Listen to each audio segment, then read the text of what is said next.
Hugh, it's Ryan. Hey, I'm just running a little bit late. I'll be there in like 10 minutes, but very excited about the episode today. And I was just going to see if you're going to the cafe, can you grab me a coffee? Just the normal for me, just a single origin espresso with 1/8 of a teaspoon of organic oat milk and a biodegradable cup would be great. Thanks, mate. And if you can get them to stir that milk in with an Amazonian twig that naturally fell to the forest floor, I know you won't believe me, but I will be able to tell if that twig was physically broken off by someone without an acceptable logging licence. So, yeah, just make sure it's sitting between 92 and 96 degrees Celsius when you hand it to me. And because I'm off sugar at the moment, doing that cleanse, 15 stevias would be awesome as well. Thanks, mate. I'll see you in a sec. Ryan, Shelton. To call back, press 2 to replay. We're all imperfect, and on this podcast, I'll be chatting with a variety of interesting people who are willing to make themselves vulnerable by sharing their own struggles and imperfections. Then we'll discuss the invaluable takeaways we can all apply to our own imperfect lives. I'm Hugh Van Kylenberg from the Resilience Project. And I'm Ryan Shelton from my mum. And this is The Imperfects.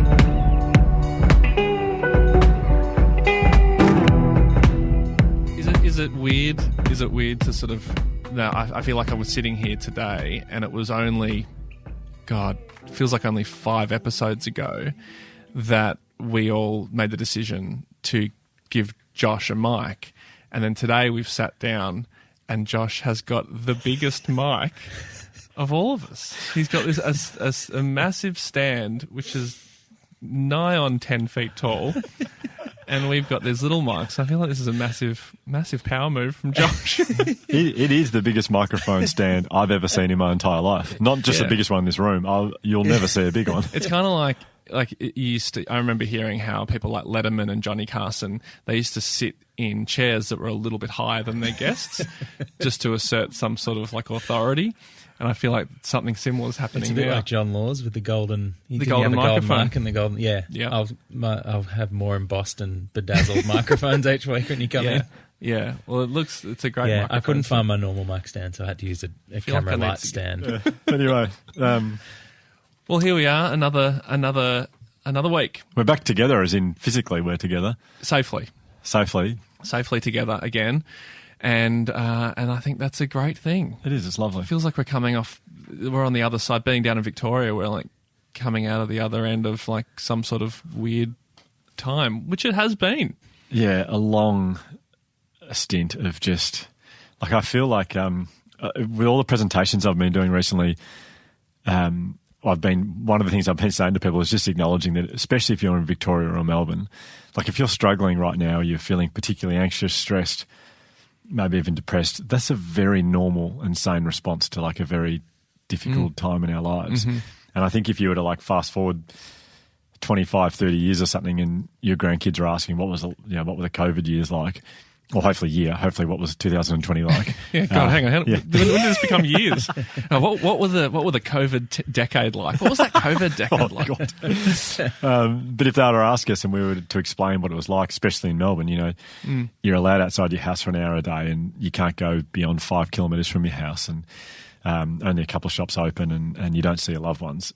If they then said to you, gosh, how was that? If you said to them, yeah, it's fine. Yeah, there's no problems. I think that'd be a really strange response. Like that'd be a weird thing to say. I think, my point is in 20, 30 years, we'll look back and if you say, I really struggled, like I found it really hard, I think that'll be a very normal response. Yeah. So just important to remember that right now. That's a very serious start. We don't usually do serious starts, but... No, that's right. We can just cut all that out. Yeah. Well, today, really, really, really exciting episode today. This person that we've got on, so her name's Stephanie Claire Smith, and she's a model, but she's also like a co-founder of a business, like a company called Keep It Cleaner. But I remember Stephanie. I don't know Steph at all, but I remember her from like years ago when Instagram first started. And if anyone was on Instagram near the very start, especially in Australia, there's a very good chance you would have seen her. She was, I feel like, the kind of one of the very first like it girl model Instagram people, and she's still doing that today. But I feel like she was on it really early, and now there are like obviously more models than not on Instagram, it feels like. Yeah. But she was definitely one of the people who capitalized on that whole thing early. Yeah. I mean, I feel good. I think it's a good thing that as a 40-year-old with kids and a wife, I actually didn't know who, to be honest, I didn't know who she was. Yeah. I got a message from a girl called Laura who turns out to be her best friend saying, could you come on our podcast? And I said, yeah, no, and it's been a really busy year, so I didn't have a chance to look very thoroughly at what they do and who they are. Yeah. And I I got on to do the podcast with them, and there's two of them there. One of them was Steph, one of them was Laura. And I feel like every guest we've had on, I've embarrassed myself the first time I met them, but this was no different, this one, because I was thinking, these two girls are so lovely. They're doing such great stuff. Yeah. And we had a great chat for their podcast, and I thoroughly enjoyed it. And I was thinking, but these two are just lovely. And at the end, I finished by saying, hey, look, if there's anything I can do to help you too, like, just let me know. Anything I can do to support you, to, get your message out there. Yeah, I was pretty much saying, you want to get your message out there, just let me know. I'm happy to support you. Because I was thinking, they're so nice. Yeah. And they both they were very polite. They went, oh, that's so kind of it. Yeah, just get in touch, like, find me on Instagram, send me a message, like, it's fine. And they went, oh, thank you. Yeah, I am here to help, guys. Yeah. Whatever, I know you're just starting out and you need some Instagram followers or whatever. If you're even into Instagram, I don't even know if you're on Instagram, but you should be. It's good for your brand. So we finished the interview, and I was thinking about it and going, that's so nice, those two. And then I looked up Laura Henshaw. Yep. And I went, oh my God, she's got 325,000 followers on Instagram, and I was mortified. More than you? A little bit more. Yep. And then I went, and what about this Stephanie girl? And I looked her up, and she got 1.5 million followers. Yeah, she's doing okay. Yeah, and then I was mortified. I was like, I'm an idiot. I cannot believe I've just said to someone with 1.5 million followers, anything to do to help you, just let me know. Yeah. Oh, well, it's nice that she didn't embarrass you on the spot. Yeah, she was well within her rights to. But then I sort of looked into the story, and I realised that she's obviously very, very big, and told my wife, and she said, you're an idiot, I can't believe you don't. Yeah. And I said, well, I think it's a good thing I don't know who a 26-year-old whoever she was model is. I think that's a good thing. Well, she's done, I mean, as you'll hear in the interview that you've done with her, she's done amazing things. I mean, I didn't know her story at all. But it was fascinating to hear her talk about, I guess, body image is obviously a big thing, especially if you're a model on Instagram. But then even hearing her talk about, like, social media a little bit and the impact that has had on her, living and working in New York in, like, the modeling industry, like, it's, I don't know, I always find that it's so, believe it or not, so different than my world. That it's sort of fascinating to hear. I mean, obviously, I've done my fair share of modelling in my days, and I'm surprised you don't ask me about that much. But I think it's an episode in itself, your modelling. Oh God, the perils of Shelton's modelling career. Yeah. Do you know I actually did some modelling once for? I know. I know. Josh is actually. I don't know if you remember. I don't know if modelling's the word. But Josh was used it. You were very quick to it. I mean, you actually said, "quote I've done some modelling before." You said that 10 seconds ago. No, I just remember. In fact, it wasn't modelling. I've done something in front of a camera, which involved Josh many, many years ago. I don't know if you remember this. It would have been at least 10 years ago. But is this when you were a model? Yeah. Yeah. I was at home doing absolutely nothing, and Josh called me, and he was panicking. He was working when you were working in advertising, and he was working on who was it? It was Cabot's Timber Finishes. Yeah, and Josh called me and said, we've got a real problem. I'm doing this shoot out at this family house, and the talent hasn't turned up. And he said, I think you're perfect for this. I just need you to come down and you need to... like polish the deck basically, and that's it. And then I said, okay, and Josh said, yeah, we just need someone who's like just average looking. That's what I've been told we just need. And Josh goes, so yeah, I think we just need an average looking person. And then I got there, and the guy who was like Josh's boss at the time, like, he was really keen to see what I look like. And I walked in and he goes, oh, perfect. He is perfect. Oh, that is the best. That's so good. He's average. It's perfect. Yeah. Oh, this is perfect. Exactly what we were looking for. Someone that I'll forget instantly. This is exactly good work, We need Josh. someone that can really make the deck the hero, not themselves. Yeah. Where do you find these people? God, he's average. Look at him. Look at that average face and that average body. God, you won't remember that. I'm still looking at him. I can't remember what he looks like. Yeah, God, that's not going anywhere fast, is it? Anyway. Oh, well, I probably shouldn't be saying this in front of his face, but He is average. he's the talent, so we can say whatever we want about him. Do you know the other thing? This is way off topic and we may not make it, but you know how I told you in the Georgie Gardner episode I've got a stutter? Yeah. Do you remember that? Yeah, I remember I you used to, so as a kid I had a You stutter. used to, yeah. But no one ever knew because I chose to just not talk. Like if I could see it, feel it coming on, I just wouldn't say anything so no one wanted to know. It's actually crept back into my presentations a bit recently in the strangest scenario. And I meant to talk to my psychologist about this. It's crept back in when I'm halfway through a word that if I stopped it at that point, it would be disastrous. And there's two parts in my speech where Like if you were going to say, like, talk about the dog, like a Shih Tzu dog. Yes. It's happened. I'm in a real... I've had to take the words out because I keep pausing on them. My brain says, don't stop now, and I stop. It's so bizarre. Like So that's a far cry from... So those Well, I'll tell you what they are. things. There's two of them. Okay. The first one is dictionary. I keep saying, I don't want to give you a dick. Wow. And I see people going, like, I can see their He's faces saying like... dick, he's saying dick, he said dick. Yeah, because I say, I don't want to give you a dictionary definition here. I don't want to bore you with the What if dictionary definition. how do you I just replace didn't. dictionary with another word? I just You need a thesaurus for that, I think. Yeah. Oh, yeah. What are other words for dictionary? Is there a book I can look that up in? No, I don't want to give you a word book definition of... And the other one is brutal. And I've noticed other people do this as well, but no one... Brutal. What do you mean? Oh, no. Sorry, no. The other one is right, brutal. right. Oh, yeah. I've described as being brutal. Yeah. It's country. Wow. How do you replace that? Nation? I'm going to have to, yeah. I keep saying to people, I don't want to say it on here because it sounds like... Yeah, country. Yeah, country it's awful. It is awful. So you've done that. How long was the pause after the Heaps. first I part do of it that all word? the time. And my stutter includes me not being able to talk for about 5 seconds afterwards, and I just leave it hanging there. You say the first part of country and then pause for 5 seconds. Mate, it's probably 3 seconds. But How it many feels times like have you done a minute. Twice a day for the last 2 weeks. Right? So what's the... Okay, so this is a really fun game. It's not really a game, it's just you telling us something. But what's been the best example of the group of people you were speaking to when that happened?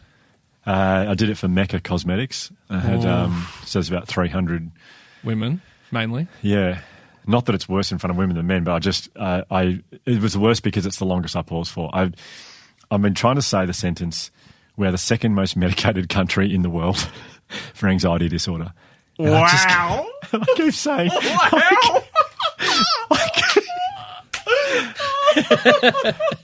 and I keep saying, Oh my God. It's the best. and I keep saying, we're the second most medicated country. And I'm like, talk. And I'll say it again. Second most medicated country in the world. And it's awful. It's kind of like... I don't know if it's a stutter or... Well, it's kind of worse, though, when you separate that word into two words. Because it's like then a tree of... like that in itself. Because, like, do you pick it up with re or tree? Tree. Yeah. Tree. Because I want to pretend the T was actually part of that. Yeah. Like, no, you didn't hear a T before. Gotcha. You heard cun. Yeah, right. You didn't hear what you think. So, tree. God, this is an interesting example of avoidance, isn't it? Talking about this. So so they've heard word, Yep. tree. Mm-hmm. So this is the second most medicated Well, I can't even say it. It's hard to do it. Okay. Okay, let's do it with a beep. Okay. Let's do it with a beep. Yep. We'll Yep. beep this. Yep. So Australia is the second most medicated tree. Which makes no sense, but I guess all these people... So do people react to it? What do they say? This is the... If only there was footage of it, because I've got 30 squares, I can see 30 heads. Yep. Most people are like either sort of looking down at their like desk in front of them, or they're just looking. They're not listening. Yeah, and the second I say it, 30 heads just go... They just pop up really quickly to go, what just happened? What did that guy just say? Yeah. And so I've had to remove it from my talk, these two sentences. And I say it's a stutter. I don't know if it's a stutter, but it's just my brain. is ambushing me so hard. It's just going, if you stopped here. Well, it's you're now psyched out on it. Now Totally. when it approaches, you go, yeah. Yeah, it just reminds me of the feeling I had when I had a stutter when I was a kid. It may not be a stutter. I don't know what it is. I'm exhausted. Like, I'm not getting any sleep at the moment with our kids. I'm doing so many of these talks. My psychologist said there's no recovery time for parents at the moment. You do not get recovery time like you used to. Go to a cafe. So I don't know if it's something to do with fatigue, but it's a real problem. Well, it's not. I've just removed them from my talk. Well, I mean, it's a whole new species of tree that Australia's never heard about before. So I think horticulturalists should be really interested, like, especially when you speak to like Gardening Australia or over, and they'd be like, "Oh, so," they're like all start writing notes. Like, oh, I don't have to look up that tree. That sounds interesting. What's the Latin name for that? Yeah. Is that an evergreen or is that deciduous? Oh dear, Costa having a field day with that. Oh, Costa would love that tree. Oh dear. Anyway, So to speak. Yeah. Certainly not suggesting. Anyway. Okay, let's move off trees and get back to Steph. And let's move on to her. Yeah, maybe. We've gone way off topic and made it completely about us. But no, Steph Claire Smith. So let's get straight into it because it's a fascinating chat to hear her perspective and her experience. I think the other thing is that when I mentioned her to both of you, I think, Ryan, your comment was, I've just had a look at her Instagram page and her life actually looks perfect. Yeah. Which kind of made her, I think, a really good guest for us. Yeah.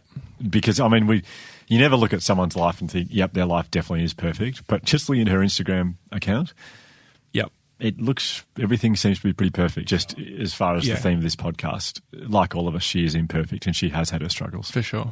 Yeah. Stephanie Claire Smith. I was about to say enjoy again. That's what I do with Jack Watts. Oh, Stephanie Claire Smith, enjoy. But you want to say enjoy Stephanie Claire Smith. Yeah. Yeah. But not enjoy, comma. Yeah, because it's not. This isn't just for her. Yeah, yes, just. Yeah. This is for everyone. So it's like, everyone enjoyed this interview with Stephanie Claire Smith. Jeez, you'd think we'd be good at this by now. Oh, I'm not. I'm not good at intros and outros and stuff like that. But couldn't burn us. We're alright.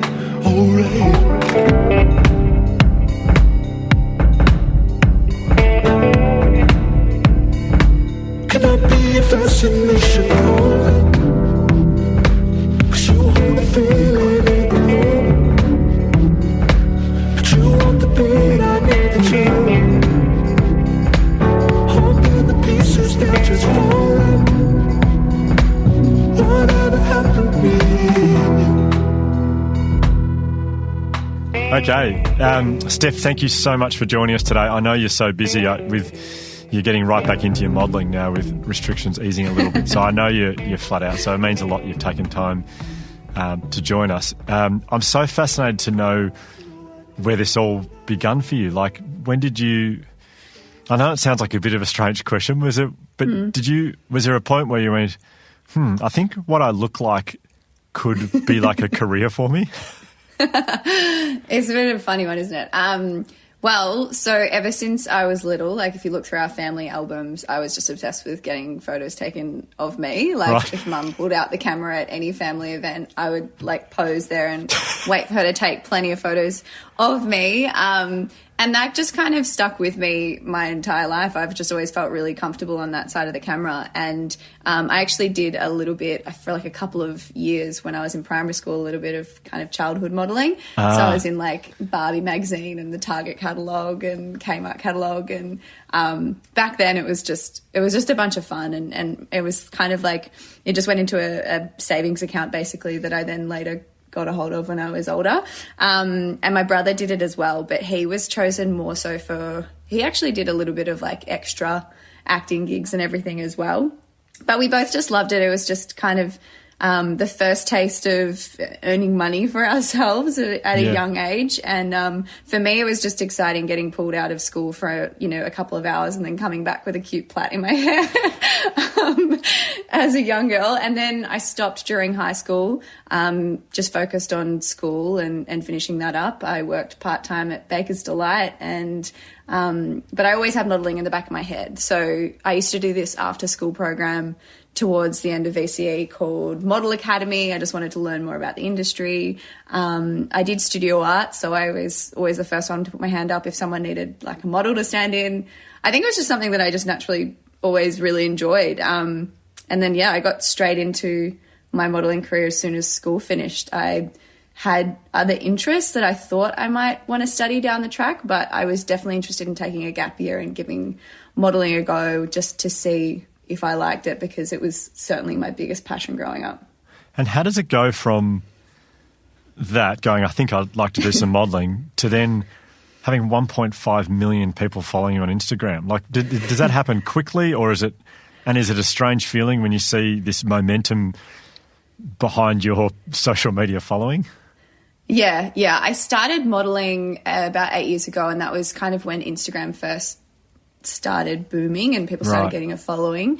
And so my account at the very beginning was, just like anyone else's, no special following or anything. And I just kind of shared my first couple of jobs. And for me, it was just a way I could stay in touch with my friends and family and kind of show them what I was up to.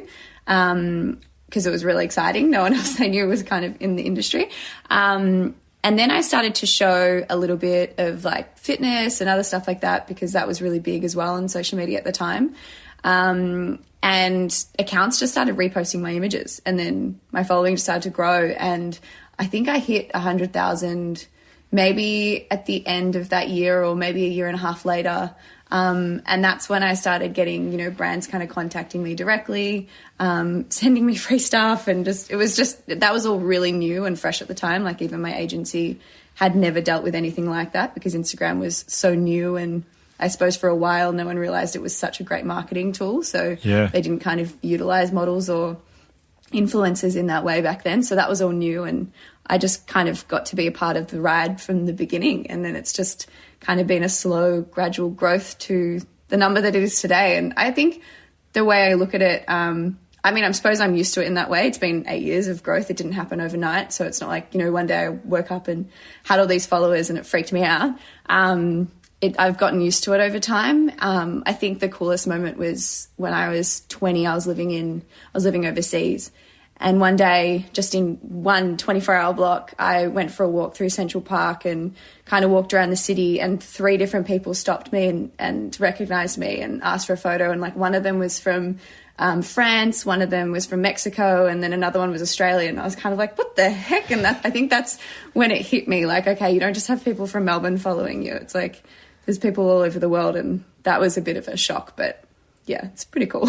Yeah, and I was going to say, was it great? Like, were you loving it? Was it exciting, and it just brought you heaps of joy, all that kind of stuff?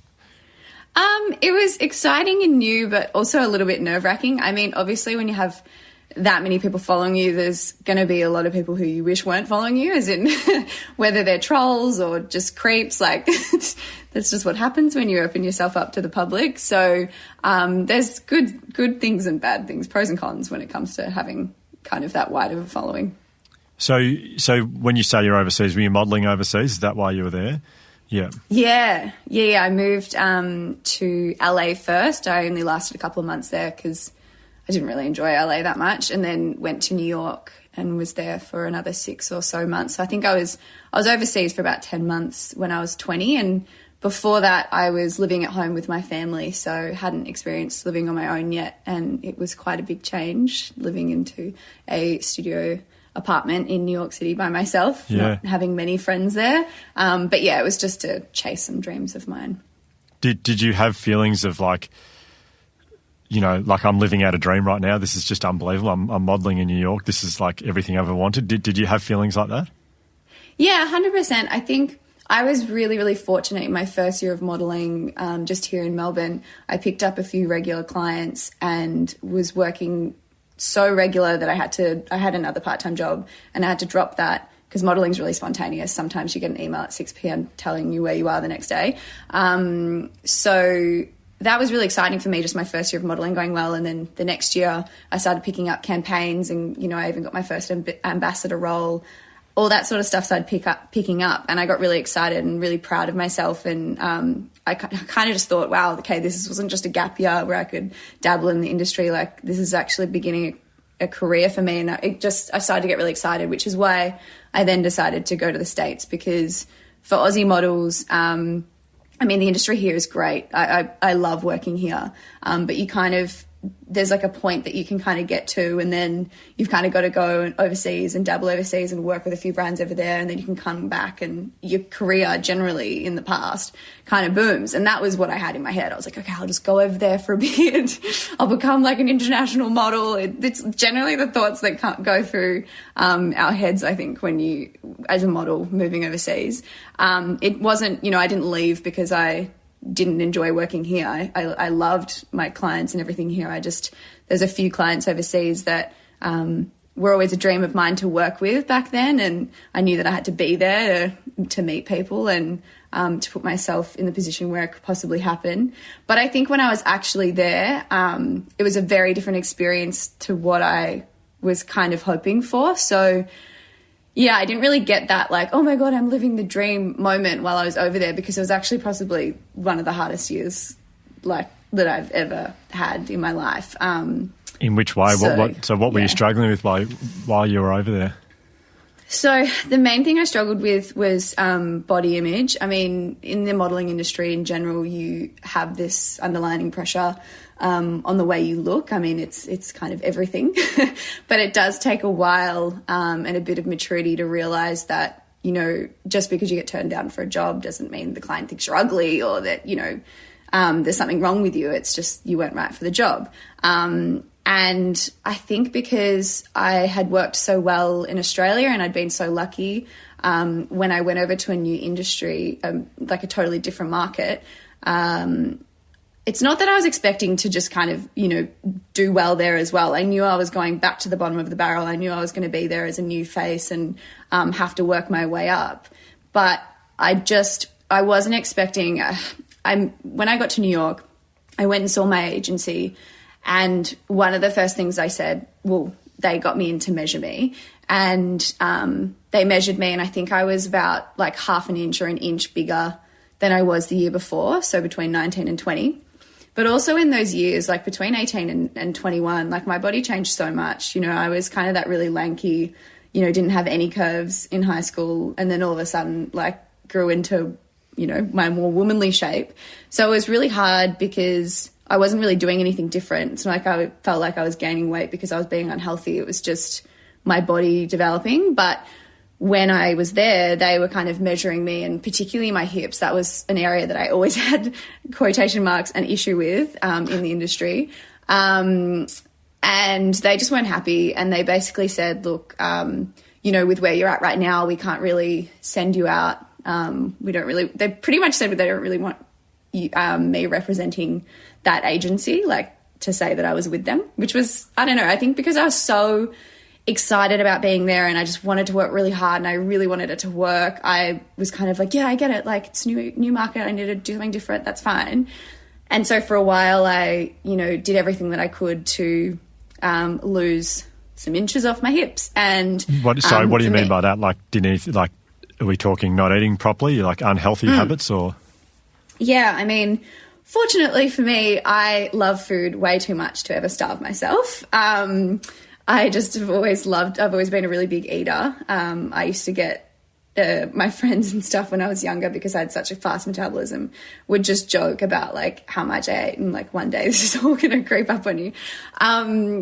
Fortunately, it didn't. But over there, I think what happened was I started to really restrict myself. So I used to have I do now, but, compared to when I was over there, have a really good balance with the way I ate. Like I ate really good, nutritious food. I cooked for myself, but I also didn't really restrict myself in any way because I didn't really feel like I needed to, and I'd always been so active. But over there, I suddenly felt that extra pressure. And they had said stuff to me, like they'd suggested some pretty, and I don't want this to be triggering to anyone, so like total warning here. But they had said some, stupid things like, some girls, drink Diet Coke for energy. They take up smoking so that they don't snack. They just started saying all these horrible things that like you hear of people doing in the industry, but you don't actually think that an agency would ever suggest something like that. And it was the first I'd ever faced something like that. And I was like, oh, okay, well, I'm happy that I was kind of strong enough in my own skin to not do those things. But what I did do was I started really restricting myself on the stuff that I ate. So everything that I ate was like organic, super, super healthy, like no salt, no oil, just like really, I suppose, you know, just the purest of whole foods, which isn't a bad thing. But because I was being so restrictive, I would just eat more and more and more because, I don't know, I just felt like, well, I can because it's all healthy, so I can eat as much as I would. I mean, I could. And I would have like, you know, I'd serve myself this massive dinner that I made myself, and then I'd go for seconds, and then when I'd put that away, I'd straight away make a snack straight after dinner, and then I'd put that away, and then I'd grab the peanut butter and I'd start eating the peanut butter out of the jar. Like, it was just kind of nonstop because my body just wasn't satisfied. You know, I wasn't giving it the foods that I loved and that I enjoyed. And so it was trying to make up for that by just gorging on all this healthy food and eating too much of it. And then I'd realize by the end of the day, okay, you've gone overboard here. You've eaten way too much, and unfortunately picked up a really bad and unhealthy kind of cycle there where I'd either just sit deep in like a pretty depressive state, like how could you do that to yourself? Like, what's wrong with you? Tomorrow you're going to have to work out for like 3 hours, and just really put myself down. Or even worse, I would end up purging or something like that. And it was just, for me, it was a really horrible trap. I felt like I had no willpower over myself. You know, the next day I wouldn't even be able to say to myself, okay, you're not going to do that again, because I just felt like so weak at that point that I knew I was going to do it again. Like, I just knew that, you know, it'd come to the night and I would feel guilty for everything I ate that day again, even though I hated it so much at night. It's a horrible cycle that you kind of fall into, and I was in it for a while. So those habits kind of stick with you for a while, and those feelings of guilt and everything around food really do stick with you for a while. And then if I ever did, you know, treat myself, you know, have something, like I might go out for a drink or have some hot chips with a friend, the guilt would just be like tenfold, like so much worse. And it wasn't really until I started to actually lose some weight, because I was exercising so much. I started to lose some weight, and my agency kind of just wanted me to do more and more and more. And I got to a point where I got down to the measurement that they had asked me to, and they were still asking for more. And then I kind of just was like, okay, hang on, like, I can't do that. And I knew how much I'd, you know, kind of lost myself in a way, and my confidence and my bubbliness. And, you know, I was so insecure to walk into a casting, whereas, you know, back in Australia, I was really happy and confident, and, you know, I could walk into a casting and know that there's a good chance I might not get it, but be okay with that. Whereas over there, I'd be walking into a casting being like, what am I doing here? There's no way I'm getting this. Just because I was so unhappy in myself. And then, anyway, yeah, it got to a point where they were saying stuff, and I actually looked back and found emails not long ago, because I was talking to Laura, my business partner and best friend, about the industry, the modelling industry, and, you know, how it's slightly changed in so many good ways, but how there's obviously still a long way to go. But we started talking about, you know, the kind of language our old agencies used to use, and I started to dig up some old emails, and I found some, and the kind of conversations I had with them, like, I saw it kind of go from me being really, you know, okay, yeah, sure, to like, well, okay, hold on a minute. I've worked with, when I was in LA, for example, I was booked a lot in like Seattle or like other places, and it was always for really commercial work, and they never had an issue with my size. So I ended up just kind of talking back to my agency and being like, can you just get me in touch with those clients or those type of clients? Like, are you trying to push me to be a high fashion model? I don't think I'm that look. Like, I would love to talk to people like, you know, Sports Illustrated or like more bikini and lingerie brands. Like, I just started to kind of talk back to them, and it didn't like really go down that well. They just started to not send me to things, or not send me to any castings, not really try. And it became me more pushing them, or me being like, I found this photographer, can I go work with them? And I just kind of compared it to the beautiful relationship I have with my agency back at home, who I'm still with now. And I just started to really realize that it was just not right, and I just needed to get out of that agency and out of that deal. So my agency at home helped me get through that, and then I stuck around for a little bit longer, and by that point I was just starting to enjoy myself living in the city, and I'd made friends obviously by that point, and I met with another. Sorry, I didn't mean to cut you off there. No, that's all right. I'm just really fascinated. I mean, you know my story and also Josh's story, like with our sister who's battled anorexia for a long time, and this is back. You know, would have started for my sister in the 90s, so it was quite a while. I mean, she's good now, but back in the 90s, you know, for her, we lived in a house with someone who had an eating disorder. They could be quite terrifying, can't they? Like, imagine when you are caught up in that, in the cycle of it. Do you feel really trapped in that, especially in that industry? Yeah, 100%. And the thing is when it was really bad for me, I was by myself. Like, I, you know, wasn't at home with my family or with my partner. Whilst I had friends there, and, you know, when it kind of got tough, I would go and distract myself by spending more time with them or even staying over at their place instead of being back home alone. Because it was funny. Well, it wasn't funny, definitely not a funny situation, but like when I had nothing on was when I really just couldn't stop eating, or I'd really fall into the bad pattern. Whereas when I was with them, I was a little bit more carefree, and whether or not that ended up making me feel more guilty in the end, whatever, at least I had like a point of being happy because I was with people that I loved. So, but they didn't know about what I was going through. I mean, they knew that I was having, you know, certain pressures from the industry. They knew that I wasn't really working over there. And that I was finding it tough, but I never opened up to them about what I was going through, because I think when you're in it, like in the center of it, you don't even really recognize it.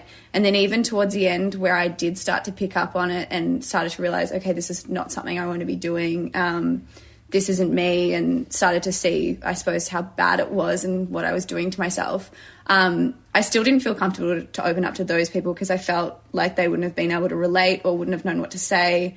I think it's really beautiful for, you know, your friends and family to be there and support you. And I think it's definitely important for people to open up when they can. But I started to find that when I finally opened up to a personal trainer of mine who actually wasn't in New York, he was back in Australia, but I knew that he had worked with girls before who had gone through certain things like that, like an eating disorder or, you know, being obsessed with exercise. So I decided to talk to him about it. And I didn't know him very well, but I just, for some reason, felt really comfortable being completely honest with him. And it was really until I did that he made me realize, like, okay, first of all, you've already recognized that. That's a great step. Like, good on you. And then he kind of kept me accountable, because I think whilst it's, you know, super awesome if you can keep yourself accountable and get through it, I really didn't have much willpower at all, and I needed someone there that I wanted to make proud of me. I don't know, it's weird. I wanted to be able to say to him, like, I've just gone a week and I haven't had to make myself feel sick, or like I haven't actually felt that guilty this week. Like those kind of things. I just wanted someone to be able to be like, that's awesome, or like, try this, or yeah, it's weird. But I couldn't find that in a friend of mine. So it was actually quite interesting. I ended up opening up to the world and talking about it on a YouTube video before I spoke to some of my best friends about it. And I don't know how or why I felt like that was the easiest way to get it out there, but I did. And it was very, very scary to do, especially because I was still modelling almost full time back then. And I was really worried about like what my agencies would think or clients would think. But it was really rewarding and kind of the best thing I could have done for myself back then. And for others, I mean, it turned out it was great for others too. Yeah. So you came back to Australia soon after that, obviously, and continued modelling back home. I'm really interested about like with social media, there's the compare and despair like phenomenon of like we look at other people's lives on Instagram and we think, oh gosh, they look better than I do or happier than I do, whatever it is. Is that something that you feel as well? Like have you gone through stages of your career where you've looked at other models or other people and thought, oh, I wish my hair looked like that, or I wish, you know, whatever. I don't know what it would be in your situation. But have you experienced moments like that or times like that?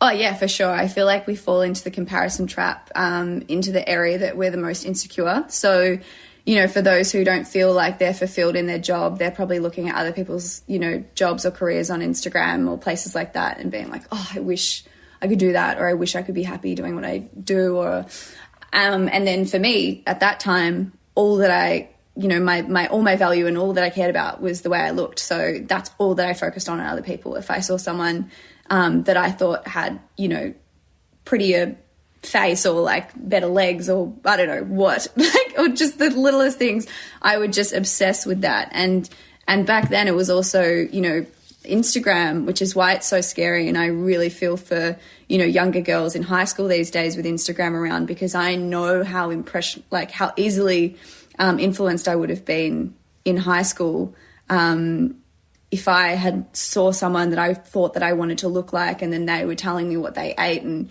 you know, where they went to the gym or whatever. Like, I can see very easily and clearly now how strong that influence would have been on me, particularly when I was in that really raw kind of down point where I was super, super low on myself. So when I came back to Australia, I think the best thing was I came back, not only was I surrounded by friends and family again, but I got to work with the clients who loved me for me and, you know, weren't interested in me losing weight. They'd never asked for me to lose weight. In fact, they like fed me chocolate and sandwiches and stuff on set, you know, like it was very different. And it did take a while. Like, I have a lot of people contact me because they know that I've been through something like this, and they're kind of like, you know, I feel like I'm going through the journey. I feel like I'm getting better, but, you know, I still have days where I feel really, really guilty about what I've eaten. And like, to those people who are thinking that that happened for years afterwards, like, it's not something that goes away overnight, particularly if it's a habit that you pick up and you kind of stick with for a little while. It's really hard to shake those kind of habits. And for me, it wasn't until, you know, Keep It Clean, our business started to grow and the community started to blossom, and I started to learn from, you know, our own community about their own journeys and fitness and health journeys that they'd been on. And I started to really fall in love with exercise and eating and having a more balanced life for so many other reasons outside of, you know, how it might make you look.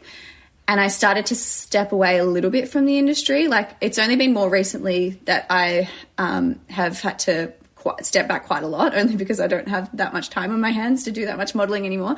But when I did start to kind of step back and only really work with those clients that, you know, made me feel amazing, it just made the world of difference on my confidence, and it started to shift my perspective a little bit. And I didn't care so much about the way I looked. And once I started to value other parts of myself, like, you know, my empathy for others and, you know, working with the community and then working on Kick and all that other stuff that fueled me, I wasn't focusing so much on the way that I looked. So I was suddenly able to look at a beautiful person and appreciate how gorgeous they were, but not feel that jealousy anymore, because it wasn't something that I really valued or cared too much about anymore.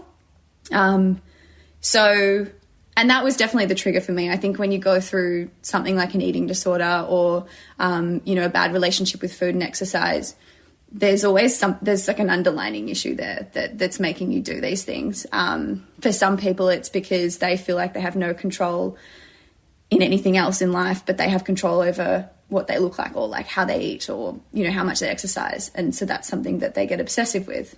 For me, it was just that I just cared way too much about losing weight and the way that I looked, that, you know, if I wasn't working, if I wasn't on a job, that day was all about like exercising and eating the right thing. And yeah, it just wasn't a very good cycle. I mean, it kind of sounds like the analogy I'm thinking of is like moving from an abusive relationship to a really loving relationship, like to work with agencies who are like, well, you need to look like this, like really harsh, like, yeah, we'll want to work with you if you look like this, compared to a relationship it's like, yeah, we love you for who you are right now, like you are worthy of, you know, love as you are right now. I can imagine it does an enormous amount, and it's probably that kind of relationship that got you in a headspace to start Kick. Like, I love everything that, you know, Keep It Clean is about. Can you talk to us about like what was really behind the, you know, the genesis of that? For sure. Keep It Clean was 100% born because of what both myself and Laura went through. Laura went through something really similar. She did some modelling overseas, but also felt a lot of pressure through social media and, you know, followed some strict diets in her time. And we both kind of went through it at the same time. So she was about 21 and I was about 20 when we both experienced that. And I think what we love most about the program and what's really important for us with the value of Kick is, you know, it's never been a program about weight loss. It's never been a program that, you know, pressures anyone into feeling like they need to look a certain way. We wanted to just be there as kind of like, I don't know, like an older sister voice almost to this community, to try and help as many girls and women as we could to, I suppose, dodge what we went through, or if they were going through it, to help them out of it. And, you know, it's been really beautiful. I think that's the most rewarding thing about what we do is we get so many people saying that that has been the case, you know, that they've either had a really horrible relationship with food and exercise in the past, or they've followed, you know, strict challenges in the past and have never felt good about themselves. And, you know, now they wake up and they're excited to do a workout because they actually enjoy it. And they're not focused on the kind of physical results they're going to get from it because they just get so much more out of it. For us, that's just like, that means the world, because I think health, obviously everyone's healthy lifestyle looks different and everyone's balance looks different. And it's really important for people to kind of remember that there's not like one way that'll fit everyone's lifestyle. And for us, it was just like there's not like a body type that means you're healthy. It's just like it's kind of more based on your happiness. And you know, if you exercise 3 times a week and that makes you feel energized and amazing and confident, then great. If you're someone who feels like they need to move their body every day, great. If you're someone who loves pizza or Macca's on the weekend, or, you know, wine with the girls and everything, that's great too. And then there is people who get a lot out of eating a super clean, you know, regimented diet, and that's fine too. It's like whatever works for you, but as long as you're not feeling the pressure from anyone else or feeling like you have to live a certain way, you've just got to find what works for you, and that's kind of what Kick's all about. Yeah, it's very impressive. I mean, you've been on an incredible journey in the last sort of 6 or 7 years when you look back to where you were when in New York to where you are now, and providing this resource to girls all over the country to help them. I used to teach at a girls' school many, many years ago. And, you know, the reason I first taught at a girls' school was really because of my sister. I had this thought when I was 23 or 24, and I started teaching. I was like, I'll go to a girls' school and I'll teach there, and the girls I'm teaching won't have an eating disorder. I don't know how I thought I was going to stop them, but that was like my big thing. Unfortunately, I did see a lot of that. But there's 2 other things I saw a lot of as well, and I'm interested to know if you experience them still, despite the fact you're doing so well at the moment. And the first one is self-doubt. Is that something that you still experience from time to time? Yeah, I think for me personally, I grew up a really overly confident kid, and I think I got a lot of that gene maybe from my dad. He's just so confident in his own skin. He's loud and he's proud and he's a bit weird, but we all love him. And I think I took after him in that, and I think that's why I was so confident in front of the camera, or like, you know, I even did drama and dancing and all this other stuff. I thought I was going to be in performing arts my entire life, and then I realised I wasn't really good at anything else other than modelling, so I stuck with that. But yeah, I think I've got a lot of confidence, but in the areas where I feel like I struggle, for example, when I was in high school, I wasn't that academic. You know, I got out of maths when I could. I dropped science when I could. I did English because I kind of enjoyed writing and the creativity of English, but I actually wasn't that great at like spelling and everything. But all my subjects that I did in high school were like studio arts, food tech, health, PE, just all the stuff that I felt like fueled me and I enjoyed and I was good at. And I would actually, you know, my brain would switch on because I was interested in it. If I tried to sit through a maths class towards the end, my brain like switched off. And it's funny how that's kind of, you know, now in the business, running the business, obviously there's areas that I don't feel that skilled at, but I still have to be across. I've had to kind of train my brain into listening and doing its best to learn. But I think that's the most beautiful thing about Laura and I and the way we work together is whilst we have the same goals, same ambitions, and we agree on so much, like we rarely disagree, we have completely different strengths. So we're able to, you know, kind of share the load really well and work with the team in different ways because We really respect each other's strengths, and you know, it's not like I get upset with her if she can't see a design fault in the app, and then she doesn't get upset with me if I don't understand something in a contract, because that's just, you know, where our strengths are. And I think the only time I've felt, you know, self-doubt is when I've felt the pressure, I suppose, before I opened up to Laura and before we had a chat about, you know, kind of focusing more on different areas. I was really insecure about certain things. Like, I'd be in a conversation where we were talking about data and analytics and all this sort of stuff, and it was going in one ear and out the other, and I just kind of pretended I was really into it and I knew exactly what they were talking about. And then I'd just feel really insecure if I got asked a question, or like if my thought, you know, what do you think? I was like, you know, what you guys said. Analytics. And so I think that's when I started to doubt myself, because I was like, you say you're an entrepreneur, you say you're a business owner, and there's so much of your business that you just can't seem to grasp. Like, no matter how many meetings you sit in, no matter how many times you've asked for help, you just can't seem to get your head around it. And for a long time, I put a lot of pressure on myself, you know, to try and know everything and like be able to do everything. And then I started to realize, and I started to talk to other people who, you know, were in a similar position, and they were kind of like, why do you think businesses have a team? Like, why do you think you hire like someone who's like really great at marketing, or whatever you need to fill? It's because like you can't do everything. You can't do everything perfectly. And of course, as a business owner, it's important to be across a lot of stuff.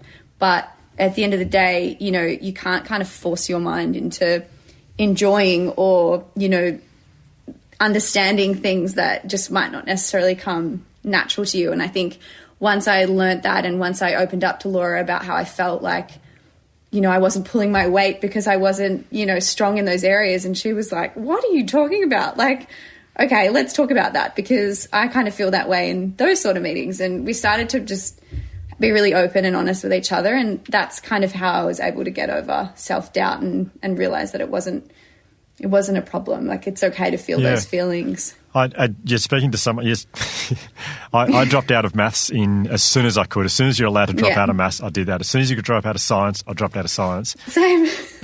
Because I was so bad at it. And to the point where, like, now, you know, with the Resilience Project business, we have a bookkeeper, an accountant, and then there's like an external group who do our finance stuff. When we have meetings early on in the Resilience Project, when I was trying to fake so much I was on top of everything, they'd explain money things to me, and I'd go, yeah, good. And I'd like sort of write stuff down and go, yeah, it sounds good.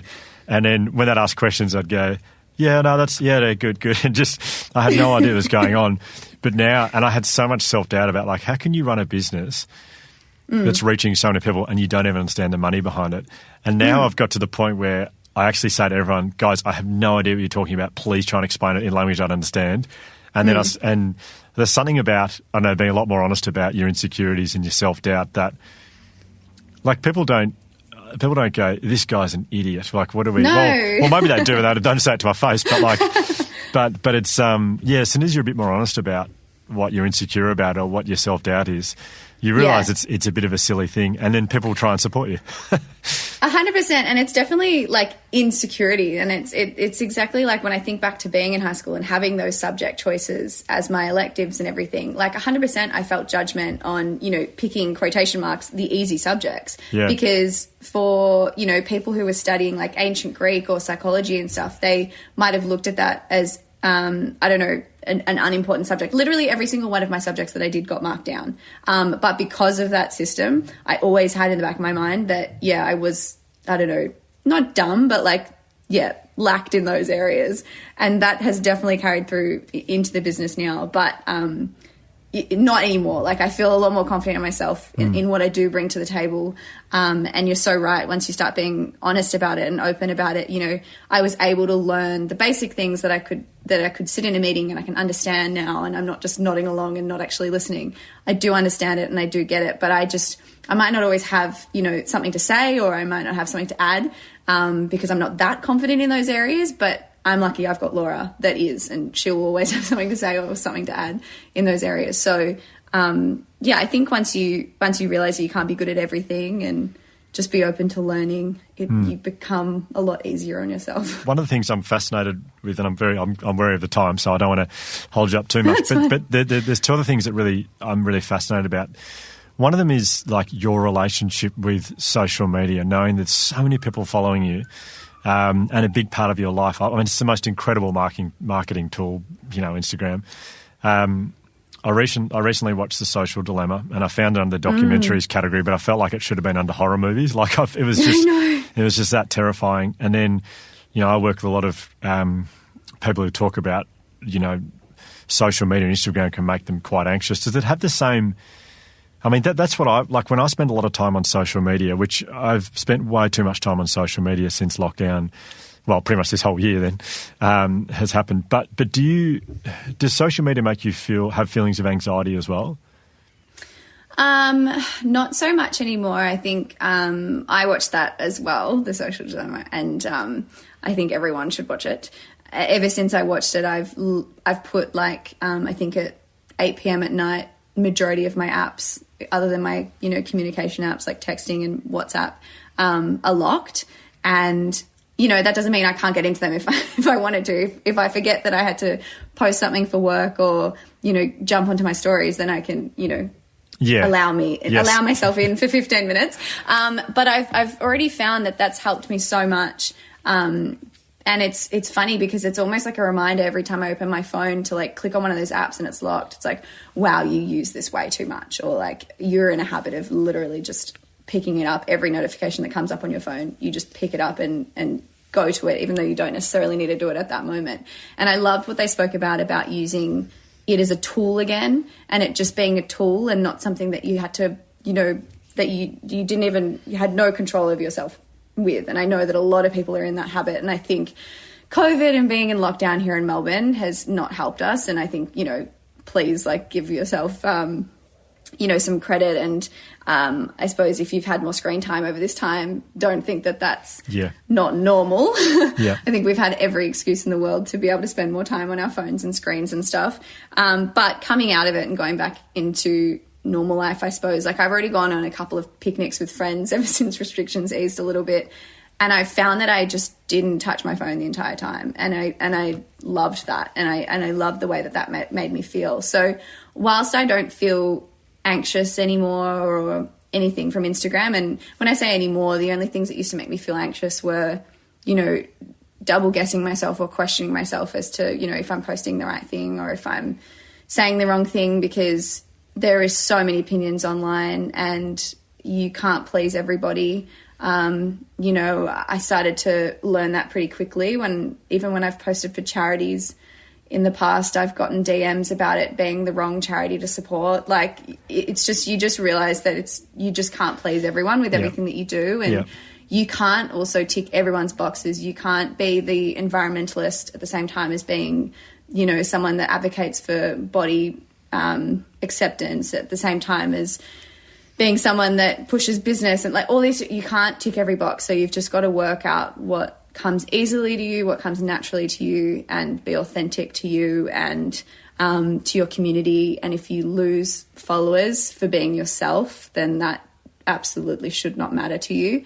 And I think that I have definitely come a long way in thinking that. And so I don't really feel anxious or care too much anymore. The only care I really have when I'm posting now is I know the responsibility that I've got, and I know the community that follows me. So I would never put anything out there that would harm them in any way. But yeah. Have you, with everything you've been through, have you, and again, there's no pressure to answer this if you don't feel comfortable, but have you sought professional help to talk this? I mean, you've had to deal with so much. I feel like everyone should see a psychologist. I mean, Ryan and I talk about our psychologists a lot. Have you ever sought professional help to talk through this stuff? Yeah, I actually have recently. During lockdown, I went and saw a psychologist. I saw her twice in this time, earlier on in the year. And it wasn't to do with, that kind of journey I've spoken through on this podcast. I've come a long way, and that's, way back in my mind. I'm done with that. But more around my stress levels and emotions and just feeling like I I don't know, didn't have control over my emotions and all this sort of stuff that I felt was a big issue, that I felt like, oh, I just can't control when I'm overly stressed or upset. I can't control what I say or how I react. And it really bothered me. And so I went and spoke to someone about it because, especially in COVID, like, unfortunately, the people that we love and that we spend the most time with can feel the grunt of that, I think. Like, and my partner in particular, like, he is so unbelievably supportive, and he's the most amazing person and is so patient with me. But I just started to feel so terrible about the way that I would snap at him some days over him, like, literally doing nothing. Like, I think one day he tickled me and I was like, you're the worst person in the world. Like, why are you tickling me right now? Anyway, I went and spoke to a psychologist because I was like, I need to fix this. This is wrong in me and all this sort of stuff. And I think just even out of the 2 appointments that I had with her, you know, she made me feel okay about having feelings. Like, it sounds weird, but I was kind of telling her all these wrong feelings I was having, and she was like, but why are they wrong? Like, you're feeling them. You just, like, why is it wrong to feel angry or upset or sad or annoyed? Like, as much as they're feelings that we don't want to be feeling often, like, no one wants to feel in those negative kind of feelings all the time. That doesn't mean we can't feel them, and you need to be able to sit with them and deal with them and all this sort of stuff. That I was kind of like, oh, okay, so you're not going to help me, like, never feel that way. She's like, well, no.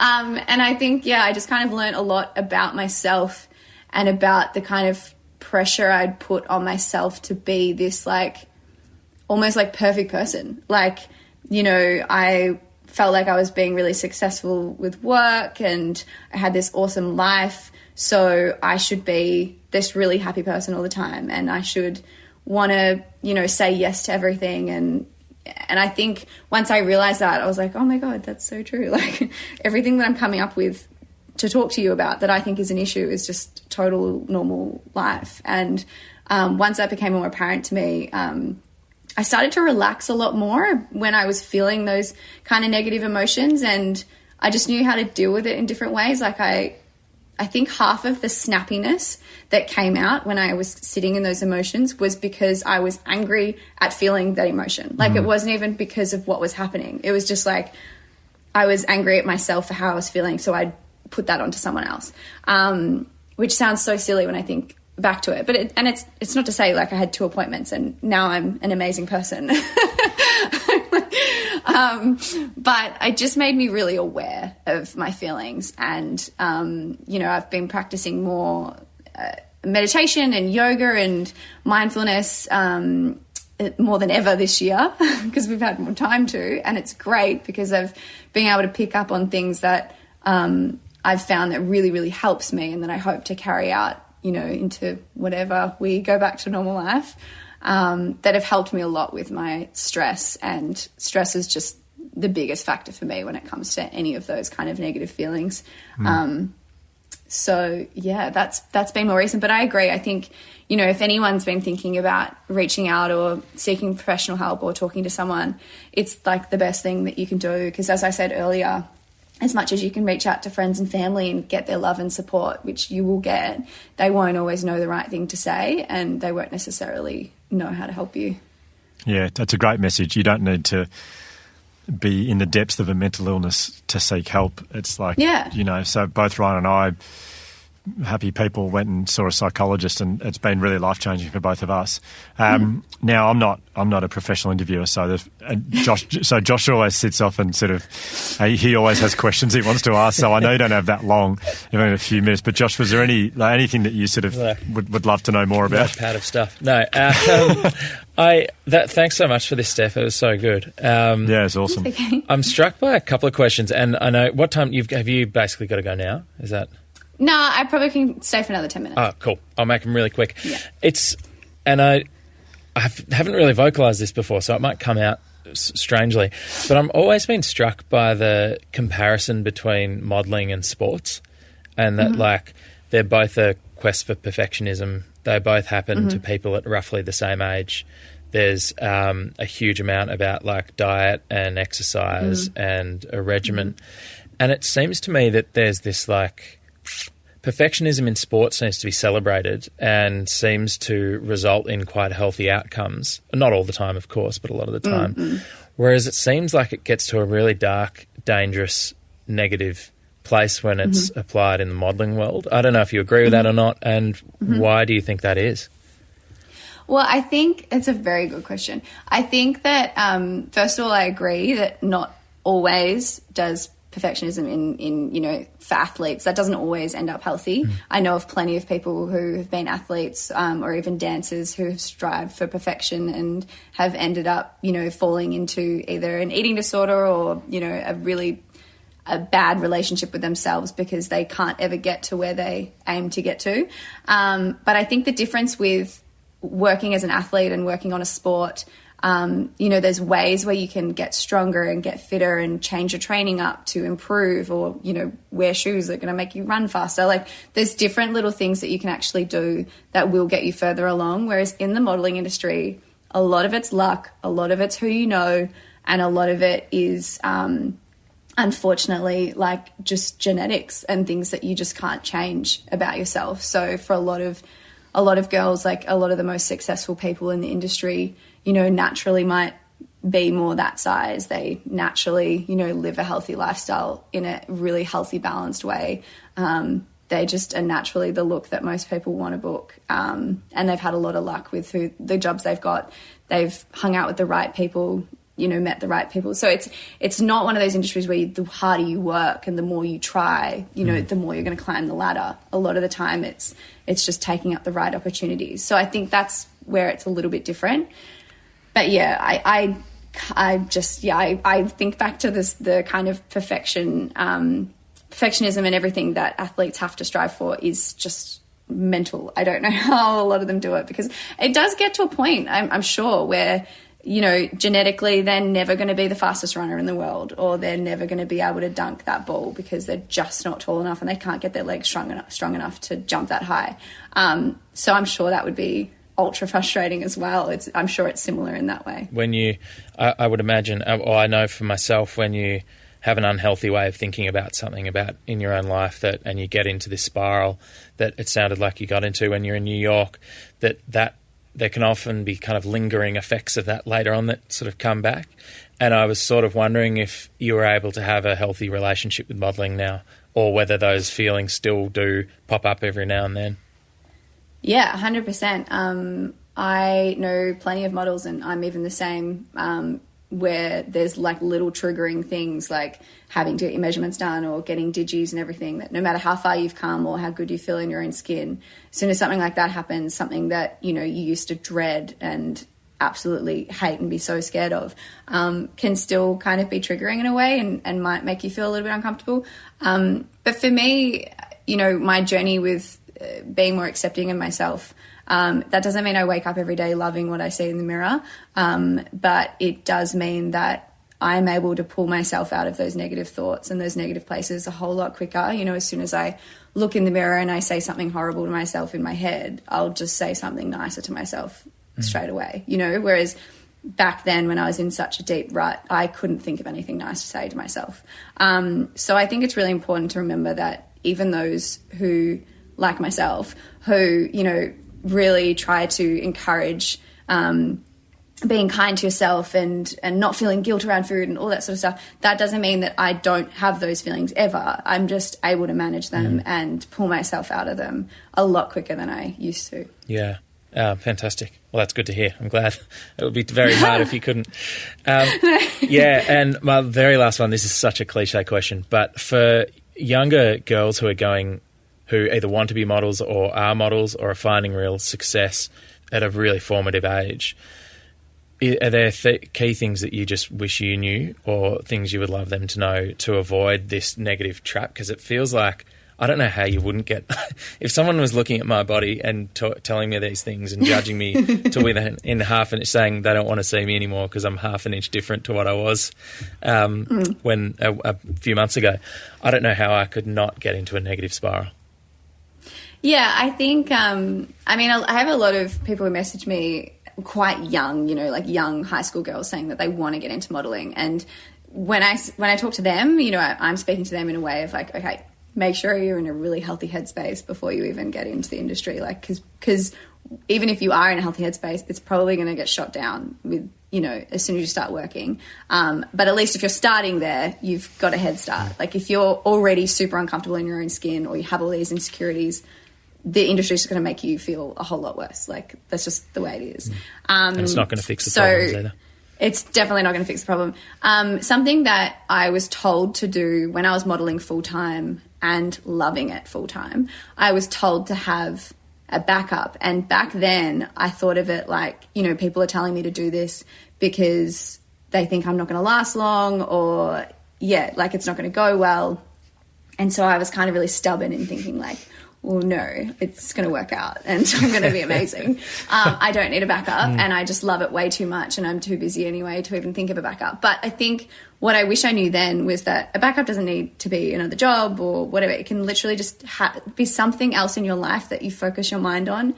But because I didn't have that, because it was like my entire world, as I said earlier, when I wasn't on a job, all I was focusing on was the way I looked. Whereas as soon as we started working on the ebook, as soon as we started working with Kick, suddenly my mind was on something else, and something else so rewarding and fulfilling that if I wasn't on a job, I wasn't worried about like the next job I was going to get or the next casting I had or anything like that. I was just focused on something else. So I think, you know, to anyone that's in the industry, maybe modelling full-time or mainly full-time, just have your mind on something else. It doesn't mean that you're giving up on your industry, or it doesn't mean you're giving up on your career in the modelling industry, but it's just so much healthier for your mindset when it's not all you think about.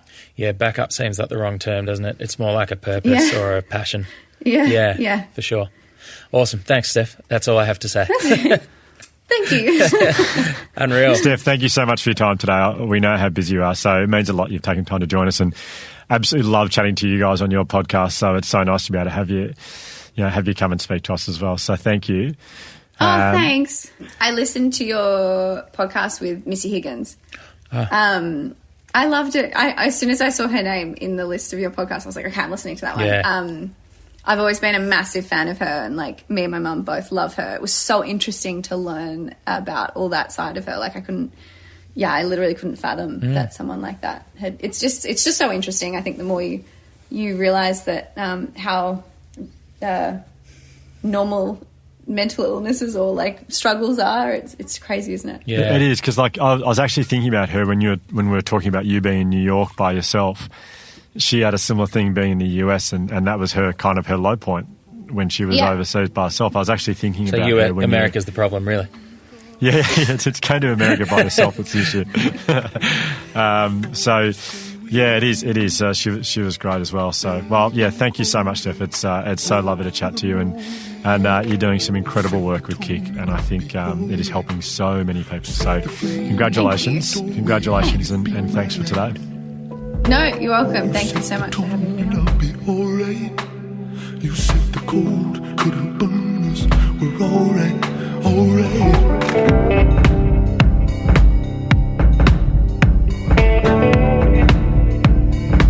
Can I be a fascination? Alright. 'Cause you hold the feeling in the room. But you want the beat, I need the chill. Pieces that just fall. Whatever happened to me?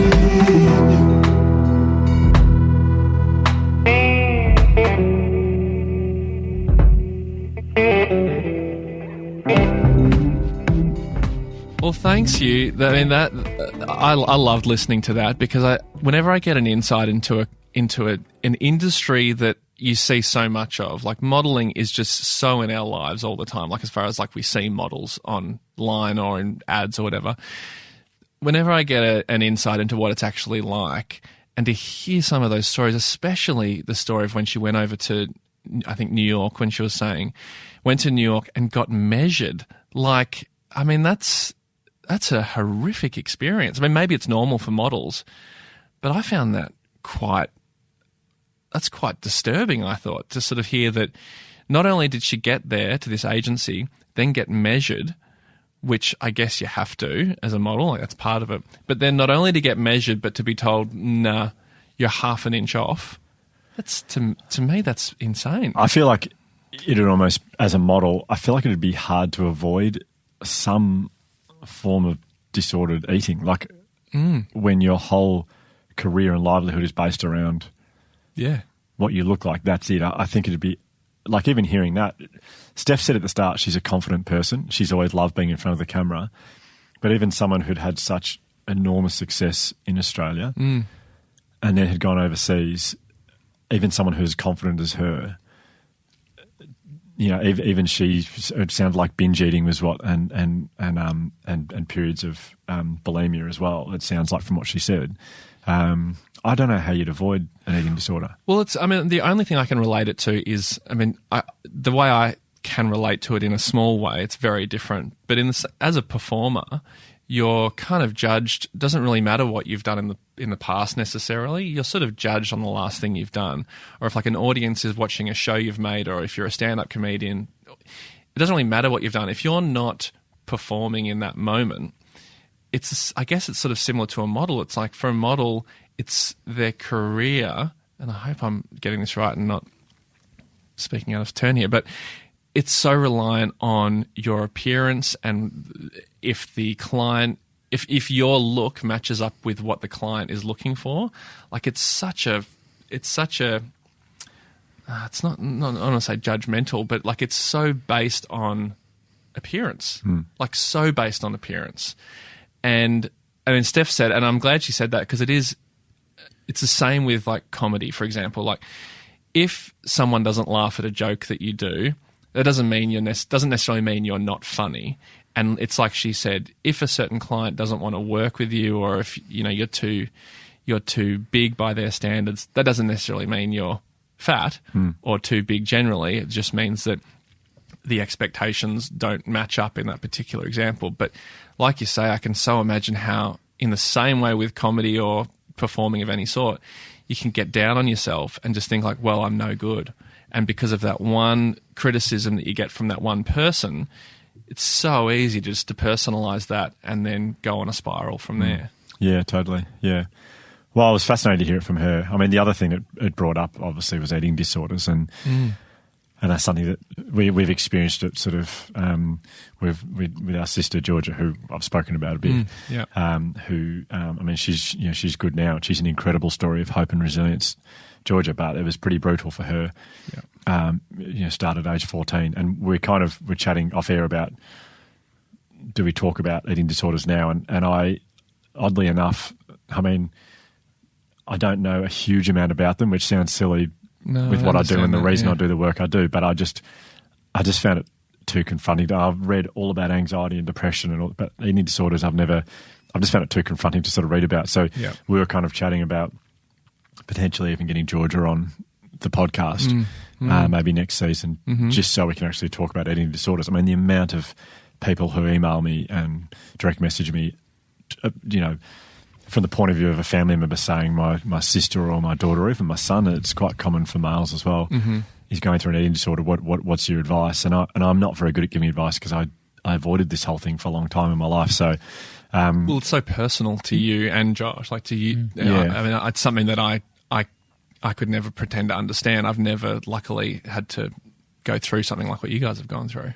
I mean, at its worst, it's like being part of a horror movie because they just look so unwell. So, I mean, we were thinking maybe we'll leave eating disorders for now, and maybe we can talk to Georgia about that, and potentially even an expert as well, because I think it's a really important one to discuss. But I'd like to do it really well with someone who knows a lot more than me. Yep.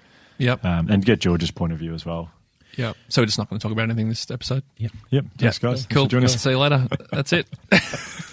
No. Well, I think you mentioned before, which I think it's a great idea to touch on again, and we've sort of spoken about it at different points throughout the podcast, but dealing with social media.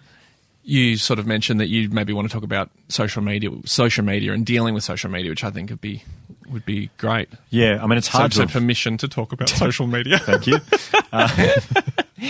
It's a pretty obvious one to talk about social media, having just chatted to Steph. I mean, this is someone who has 1.5 million followers. I feel like she's gone to the extreme end of just, there are so many followers that she's just it's like having one follower almost. I don't know.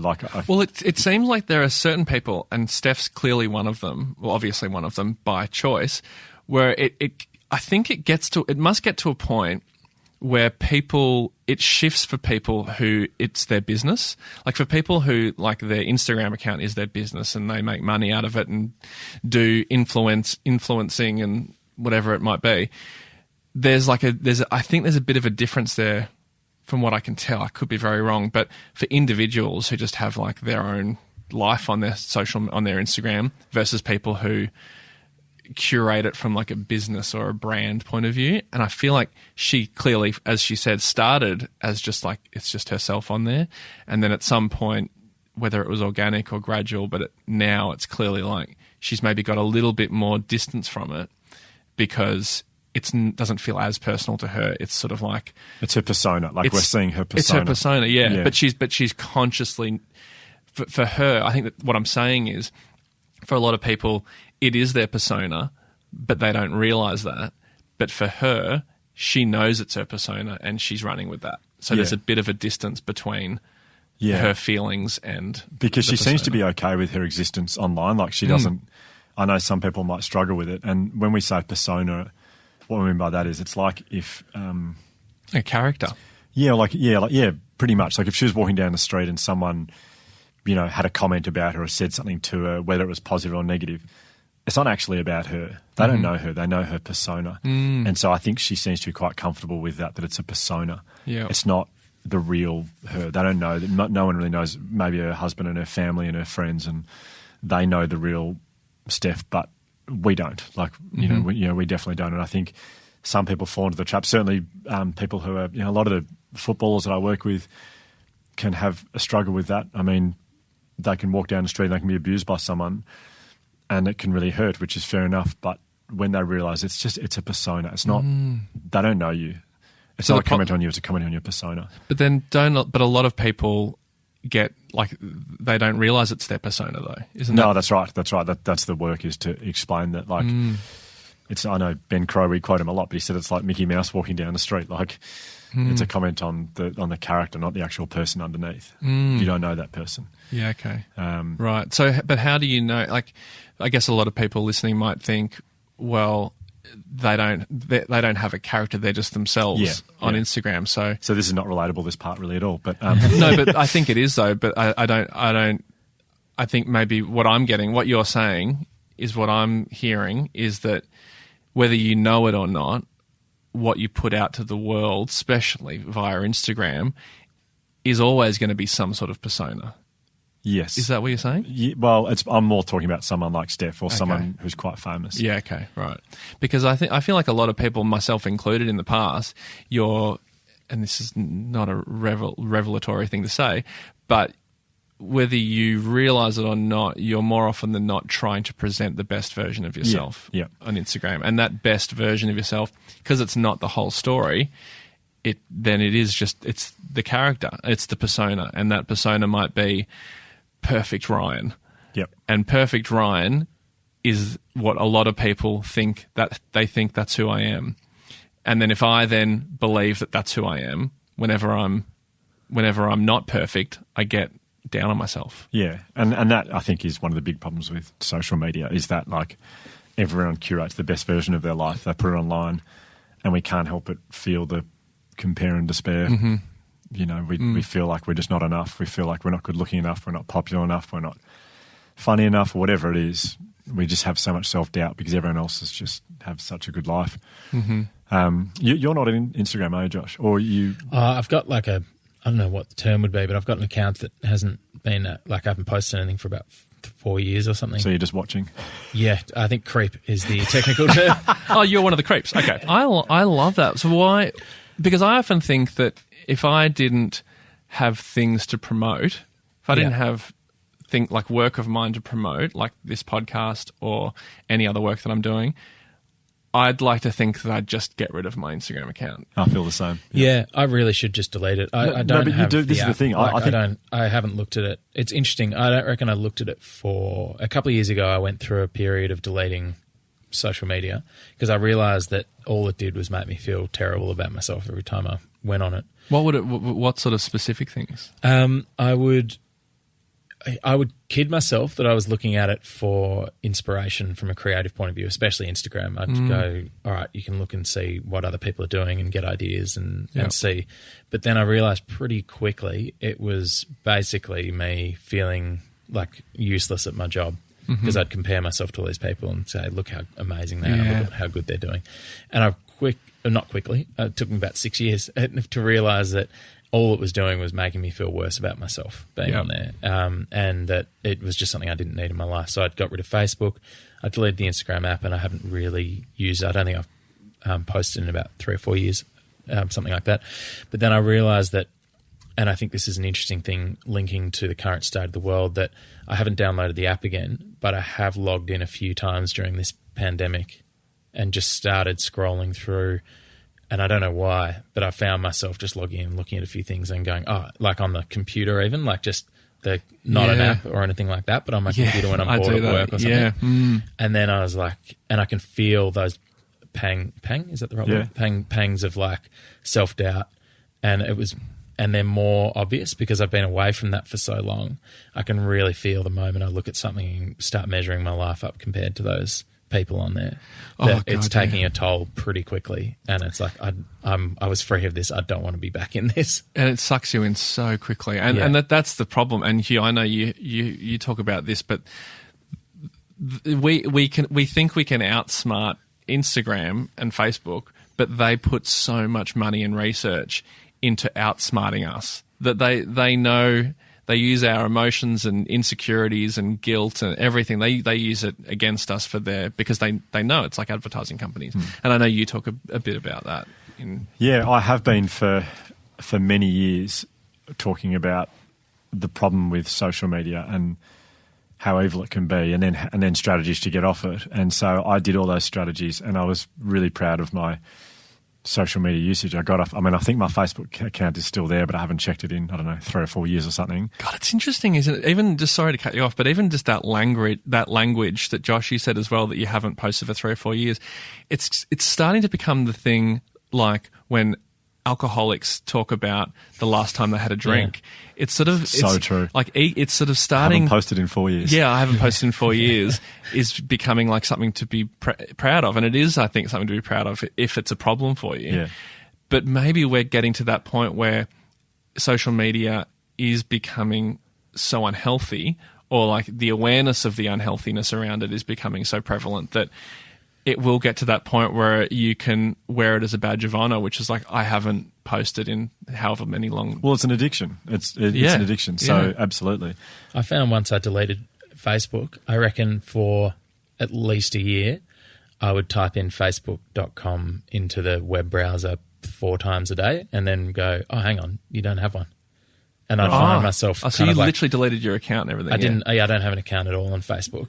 But I would find myself typing it in just like automatically and going to log in and then going, oh, you don't have one anymore. And I reckon that lasted for over a year. Well, that's how much of an addiction it is. Yeah. It's probably like there's probably some parallel between, I've never been a smoker, but I imagine when I speak to smokers who are addicted to smoking, it's just something they talk about. It's just something to do. It's like something to do with their hands, and it's like it's just not only an addiction but a habit, and maybe like that act of pulling your phone out is becoming that kind of habitual thing. Yeah, a lot of the time it numbs negative emotion. That's like the purpose of it. So you feel a little bit lonely, and you grab your phone straight away. Oh yeah. Or you feel a little bit sad, grab your phone straight away. The problem is it doesn't. Like, it's not bad to have negative emotions like, loneliness. Like, if you feel lonely, what that's meant to do is inspire you to go and make a connection with somewhere with someone.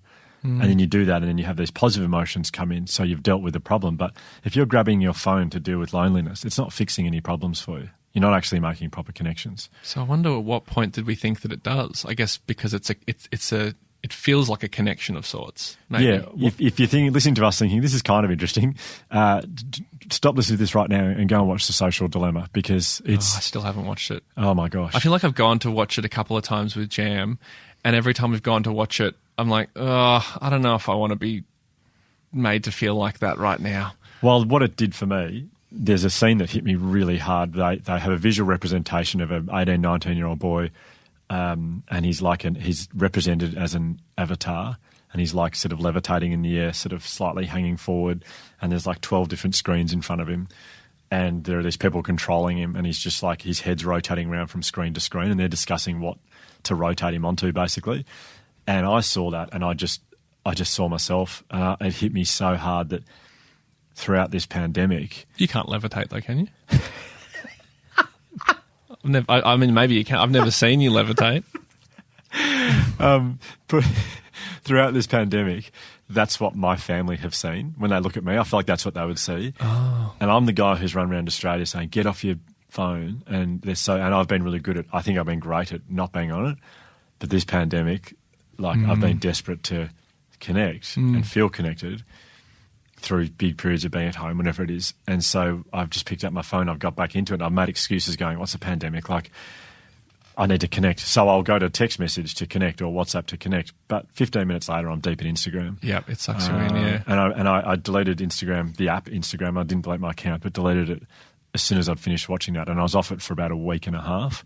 Yeah. And now I've fallen back into it. Yeah. And I've been telling everyone, here are the strategies to get off your phone, and I'm not using them at the moment. And What are the strategies to get off your phone? Well, so there's 4 that I talked about a lot, and I know when you do them, they do work. It's just that you have to make sure you're disciplined with it. So the first one is to remove notifications. Yep. Because they're a trick. Their whole function is to suck you back into your phone. I mean, if we're being honest with ourselves, we don't decide when we check our phone decides for us. Yeah. They just buzz and vibrate, bang, we grab it straight away. Yeah. I guess it'd be notifications, it's so dangerous. It'd be like if you were trying to eat better and you were just, going for a walk, and then you looked to the side and like a little Mars bar just rolled across the grass and said, a Mars bar. Maybe I'll just hold it. I'll just hold it for a while. I mean, it's amazing how these notifications can get you anywhere. Yeah. But with at least if you can resist going to your pantry or the shop, you can. Yeah. But notifications, there's nowhere you're safe. But it's like even if you're at work back 15 years ago, and someone said a letter just arrived. Oh, here's another letter. You got another letter, and I'll just put it in front of your face. So there your letters. You'd go, not now. Just wait till I get home. I don't need to read them now. I'm at work. Yeah. There's a sale on at Kogan. What? And there's another sale on at Kogan. Oh, at Kogan, Christmas is coming. Kogan, stop emailing me. Kogan emails me about 20 times a day. It's too much. I tried to unsubscribe from Kogan. I mean, Kogan, a friend of mine works Kogan. Lovely people, I'm sure. But God, it's too keen. Chill out, guys. I know you're there. If I need a $20 TV, I'll go to your website. But don't email me 20 times a day. It's enough. God. So notifications off. You don't need them. Sorry, I just blacked out. No, that's okay. Kogan blackout. I have the same from Nike. I've subscribed to 7 different stores, and all 7 of them send the same email. Oh, God, yeah. And for some reason, I don't delete them. I go, oop, Nike emails. But it's not just for you. It says Dear Hugh. Yeah. Oh, okay.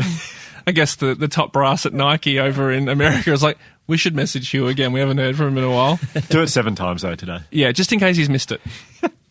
I hate for him to miss this email. So notifications off. You don't need them. They're a trick to suck you into your phone. The second one is to rearrange your home screen. So only have apps on your home screen that when you look at them, there's just no you're not interested in. So on my home screen, I think at the moment I've got music, photos, podcasts, and messages, I think. So none of them I look at and go, you want to get stuck into it. Yeah.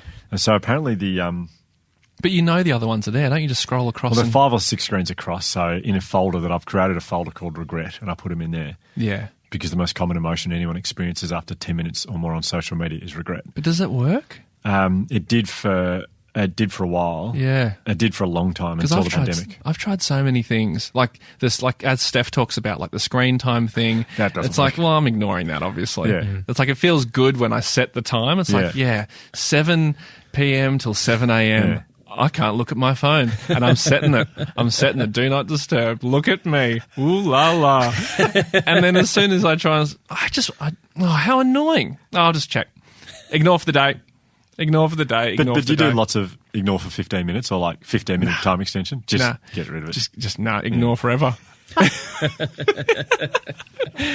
mean, the average person, the last time I looked at the research, and there's plenty of different numbers out there, but the last time I looked at the research, I think it was the average person in Australia picks up their phone 64 times a day, or looks at their home screen 64 times a day. Yeah. And so the analogy there is like, for me, is like if you're addicted to Instagram and you literally look at it 64 times, that you see it, like if it was like saying to an alcoholic, like, like walk past a pub 64 times a day. Yeah. Good luck not going and having a beer if you're going to walk past. So that's kind of the analogy that I draw there. But this is just for people to try. So rearrange your home screen. The next one is to delete Facebook from your phone. And just what you said before, Josh, like you were saying it was like a bit of a problem, but I feel like that's like a healthy relationship, a much healthier relationship with social media is just to check it on your computer. So I think, because I don't think there's many addictive features that sit within a desktop version of Facebook. You know, I've often thought I would love this feature. I don't think they'll ever do it. I mean, maybe they're getting closer to do it. But, you know, I have an iPhone. But any phone this would work on. It would be great if there was a feature. It's like the evolution of screen time or do not disturb. But you can literally, in the same way you can do like dark mode, or like it changes the whole look of it. If you can go like minimal mode or crucial mode, and it literally removes all the apps from your phone, and it only has maps. Oh, that'd be so phone good. Messages. So you literally can't even open them unless you go like deep into your settings to like. But then you have to literally flip the whole function of the whole the operating system. But if the operating system literally only had the option of opening those apps, that would be great. Or just like I read the book on Shantaram, that book where when what's his name decides to go off all the drugs, he gets someone to lock him in a room, and he says to the people looking after him, no matter what I say, no matter what I do, you're not allowed to let me out for 2 months. And so they feed him underneath the door. They're not allowed to open the door. He's a big, strong man. So like he couldn't even ignore for the rest of the day. He couldn't. I ignore that. Hey guys, you know what I said before? Ignore that for today. So I'll just do heroin today. But then tomorrow, starting tomorrow, we're back. We're back. And that's a big dilemma for kids. For parents with kids who are 12, 13, 14 years old, because it's like, well, when do you let your kids have a smartphone? I feel like there should be a law. You shouldn't be allowed to have a smartphone till you're over 16. Like, there is no how. If ever. Yeah. New law passed. Smartphones are banned. Yeah, forever. Yeah. Imagine that. I'd be a brave government who did that. That'd be incredible. I don't know. If no one had them. The world would be a better place. Yeah. The world would be a better place. I have no doubt about that. And isn't that weird that we know this and we still use them? Like, we know that life would be much better if I didn't have a smartphone in my pocket. But it's easier. It's nice to look at photos of people. Yeah. My anxiety's peaking, but, at least I can pay for a coffee with my phone. That's exactly right. Because I can't be bothered reaching into my wallet. It's all the way in my back pocket. Yeah. It's so annoying. Yeah. My fourth and final bit of advice is if you are going somewhere, like, be honest with yourself. Do I need my phone for this trip out of the house? Mm-hmm. Taking the kids to the park, I can get by without it. Going out for dinner with you, when we had to go out for dinner again, with your partner, I don't need my phone. Mm-hmm. Like, just try and put aside chunks of your day where you do not have the option because you've left it at home. Yeah. And because I think that what most people would say, myself included sometimes, is the fear is that, but what if I need to get urgently contacted? Yeah. And that's why people often keep their phone next to their bed because of that reason. Take it with them, especially, I guess, parents. Yeah. It's like if their kids aren't with them, it's like, but I need to get contacted. And there was obviously a time where we weren't contactable everywhere we went, but now that we are, there's this assumption. So I think people are now worried that, well, if I don't have my phone, what if something happens and I don't have my phone? But how often does that happen? That. Well, I mean, if you go out for dinner, you can give the restaurant number to the babysitter or whatever, exactly. Old school. You could can do that. Yeah. So there are ways around it. But they bring the phone out on a tray. Remember that? I never understood how that worked in movies. It's like, is that cord running all the way from the table to the kitchen? What if someone trips over that phone cord? That's so far. Oh, dear. That's so good. Okay, well, they're good. They're good. So, what are they again? So, number one, notifications off. Number two, rearrange your home screen. 3, delete Facebook For? altogether. Leave your phone at home when you can. Okay. And What challenge about- yourself. Why not delete Instagram as well? Like, I know for people who run a business and need it for their business, that's fine. But if you're just if you don't need it for your business, Throw Instagram in there as well. When I first started doing these presentations, I didn't find Instagram as addictive, but Oh, it's horrible. I mean, it's a. I think the other reason I didn't say it was also because I just had Steph on and she's built her whole career. And I was, but But it's a business tool. Yeah. Like I think it's different. It is different because I can't think of anyone who would legitimately need Instagram 24 hours a day, even if it's your business. Like you can now get apps that schedule posts. Yeah. You don't have to. I mean, it's hard for me to say I don't do that, but I imagine, like, I don't have it as a business, so I don't really know how that works. I'm sure there's a lot of, like, commenting and messaging back and needing to be available at all times. But I think even then, there's got to be time off. Yeah. You got to. Yeah. Well, I mean, you can delete all social media from your phone and choose the apps that you find are healthy for you to engage with and put them on your home screen. Chuck all your notifications off. And challenge yourself to be a bit brave with where you go without your phone. Yeah. And I'm very well aware of, I don't know if it's an irony that we've chatted to Steph, and who has 1.5 million followers on Instagram, and we're sort of saying, get off it. We're not saying delete Instagram and never check it. Yeah, no. We've just got to have a healthier relationship, because it sounds like she does have a healthy relationship with Instagram as far as we can tell. A lot of people don't, though. Many of us don't. And I'm one of them at the moment. So There's a great app which I've recently been using, and it's called Forest. And it's an app which is supposed to it's to encourage you to focus on something and not get distracted by your phone. And essentially what it does, and it's free, I think, and you set the time. So you say, I want to focus on something or not look at my phone for anywhere from like 20 minutes to like 2 hours. And then you set the time, and then you plant a digital tree on the screen, and then it starts as like a little seed. And then at the end of those, if you don't look at your phone, open the phone up, except for that app, the tree will grow, and then you start growing a forest. And so but if you look at it before the time limit, then the tree dies. So it's that's good. It's kind of cool because it's sort of like a Tamagotchi style thing. Tamagotchi was the exact thing. Yeah, but I quite like it. Yeah, it's really good. It sort of gives you a bit of, there's actually Forest, did an you say? outcome. Forest. Okay, There you go. Let us know how you go with that, everyone. Yeah, do let us know. Call in and let it. Yeah, he's super keen to find out what forests you grow. Well, thank you all for tuning in again. We're sort of coming to the end of what is we think might be the end of a season, but we're not really sure. Yeah, I guess this is the last of the season, but we want to do bonus episodes in the lead up to the end of the year, just because there's a couple of interesting people we'd love to chat to. And yeah, well, until next time, guys. It's just great to see you both.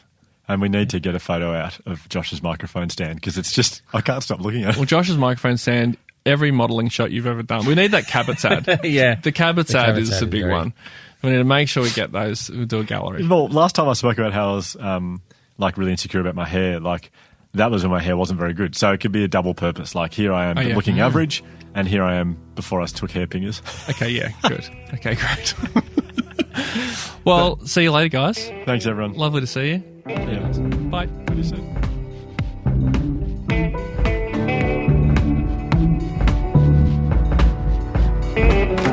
No idea what I'll do. Stand on the corner, hang in the moonlight. You came and take my ideas. Told me to be forthright. Now go check my side. You set the tone and I'll be alright. You set the flame by the doorway, let it be my light.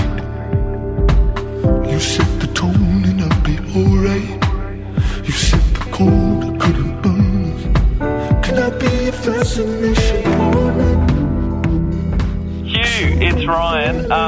So nice to see you, and thanks so much for everything this year. I've just got so much out of the podcast from you, and I just feel very privileged to be your friend and to work with you. So cannot wait to keep doing both those things next year.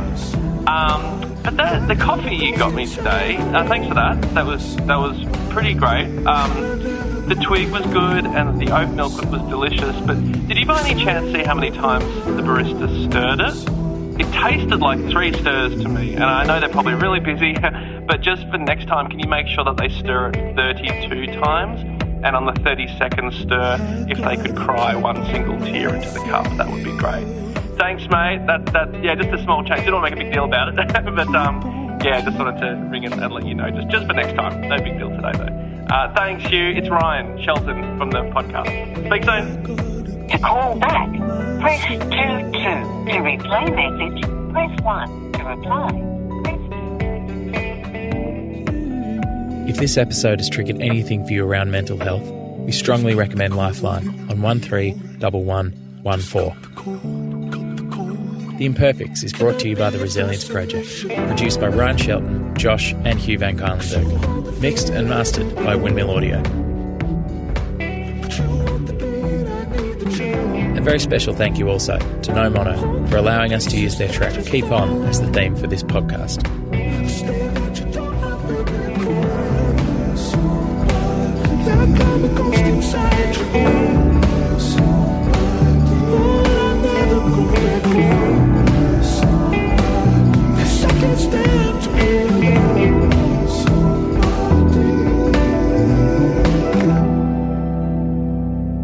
I hear the echo down the hall, like you were never there at all. Just leave me down here.